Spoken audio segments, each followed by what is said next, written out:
Good afternoon. So today we're at a Mercedes E320 CDI. So we're at a Mercedes, so we're going to connect the top down. Let's see, I'm really liking this tool. Nice screen. Seems to work pretty fast. Let's see how quick we can get this. Oh, bingo, we're there. Look at that. Lovely.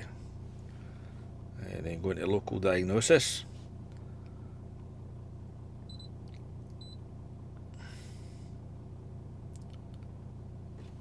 That's okay. Okay. And we're going to do a smart scan. I'll get back to you. So the customer's complaint with this mean machine is when they are accelerating, i.e. this is an automatic by the way, when they're accelerating doing a kick down, it shudders when you try to make it go, but if you normally accelerate, no problems at all. So I've done a full scan. You can see there's many modules in this thing, even though it's a 2008 or something like that. But we've got one in the ECM, and the transmission control module seems fine, so let's go report. We'll go OK. Oh, dear me. We'll OK that. So see what comes up. ECM. So we better drop down this one first of all. Supplier Cherry. Oh, here we go. Component Y77/1 boost pressure position sensor is faulty. Right, oh well, that certainly could give us what we're looking for. The SAM. I like this. I like how the top down gives you all this information. Exterior, left light, blah blah blah. Let me see, the outer stop lamp is a malfunction. Chassis can bust off. I don't think that'll be a problem. So I don't think there's anything else there for us. So let's just go into here. So we'll just save that report. So at post repair, sorry about this. And we'll go back and we'll go into the ECM. So enter into it. Okay. Read fault code. There we go. Let's. Oh, we're not connected to internet, are we? So that'll be the actuator for the boost pressure. Let me see. So actuation test. So boost pressure. There we go. So combustion at standstill. So is that less than 500 degrees? Less than 5. So that's greater or equal to 500. Can't remember. The math sign. So it's ignition. It has to be idle speed. Engine speed 500 or more. So would that be right? Continue. So we'll hit OK. Let's see if this works. So boost pressure's currently at atmospheric. We'd agree with that. 968. When start button is pressed, the boost pressure drops. When the button stopped is pressed, the boost pressure rises. So we go F3 to start it. So let's try that.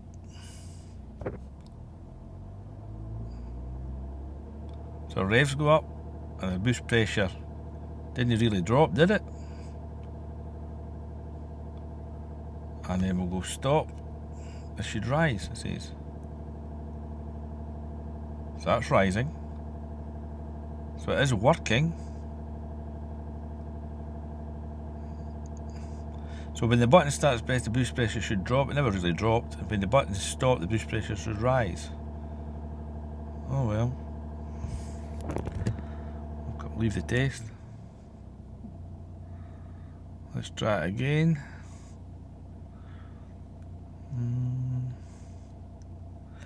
The engine speed is automatically increased to 1500 RPM for the duration of the actuation control, right? Do not operate the control rod by hand, right? Okay, right. Let's do it again. When button start is pressed, the boost pressure drops. So we're 971. So we'll go start.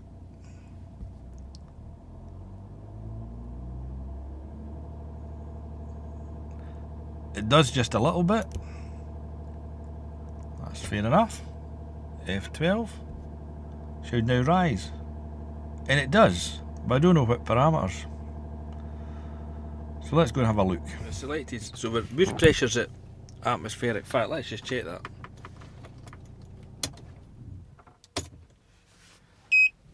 So that's about right, eh? So key on, engine off, and the boost pressure positioner's at 93%. So let's start her up. Right. So there you go, she's at atmospheric, you want that. Actually, I watched a video in Scanner Danner where the guy was doing a diesel and the boost pressure was actually above atmospheric idle, which is no good, and that was what was causing the fault code, and it was a faulty turbo. Anyway, so it says boost pressure here is at 10%, so let's watch that. So he's responding okay, he's going all the way up to 90%, right? Charge here, engine speed, exhaust back pressure.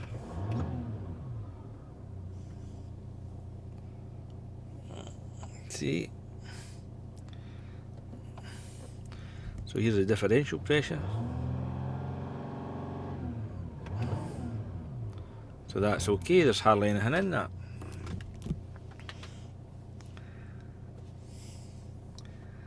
So really can't fault it, so let's go back to the fault code. Read fault code.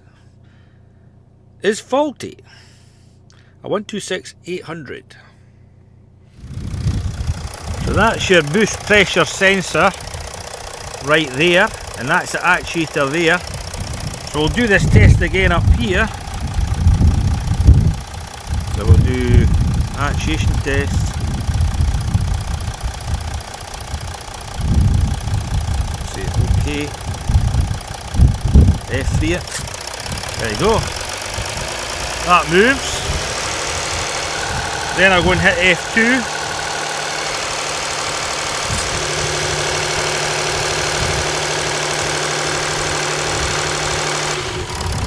That's moving, so it must be a component within that, like a potentiometer.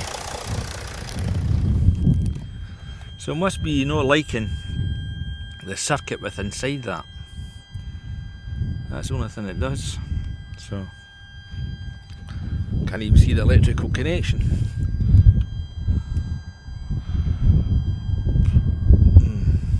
So after I had been to the Mercedes, it's actually my friends, I decided to come home and look at diagnose Dan's TSBs. Now I only got this today. Dan contacted me to ask me if I would try out his product and give it a review, and I says no problem at all, Dan. So here we go. So I typed this in to his database, this code, and see there it's there, the P126800, component Y77/1, boost pressure positioner is faulty. So what they're saying here is these fault codes are typically due to a faulty turbo, and often turns out the turbo is very worn and looks like it had been sandblasted. The problem is the inner pipe at the back of the exhaust manifolds come loose at the welding, which causes small and medium sized fragments into the exhaust manifold to be passed into the turbo. So I'll need to get my friend to strip this car down, but here it says most Mercedes garages recommend replacing the exhaust manifolds together with the turbo, and so do we. However, if you choose not to do so, it is extremely important that you check the exhaust manifold with an endoscope to ensure that they are okay and will not damage the new turbo. Furthermore, please note that intake port shut-off dampers in these engine models wear out very quickly, which may also cause some of the faults above to be stored. We have seen examples of this problem cars about 62,000 miles. If the dampers are worn, fault codes P1955 may be stored. We've not got that. If this is the case, the engine power will not return to normal until the reset described in the bulletin, we've not got that, has been performed and the fault codes deleted. When you have replaced the turbo, we recommend performing an initialization of the air filter air mass flow sensor, as described in the bulletin. Finally, also be aware of oil spills under the intake manifold. Well, we came across that before. The oil cooler gas can often become leaky, and it's also the PCV valve. So there you go. So that's pretty good. That saves me a good bit of time. So when you get information like that, that is, what do you call it, the golden bullet fix. Silver bullet, the golden bullet, silver bullet. So that's good, Dan. I'm enjoying this. So we'll just keep using this program and see what we think. So there they go. So that is not good news for my friend who owns this Mercedes. Anyway, there we go. I take it, sorry, this we need to take it off the manifold to look at that side of the turbo. But there we go. Maybe we can wiggle it if I get back to it soon. Cheers.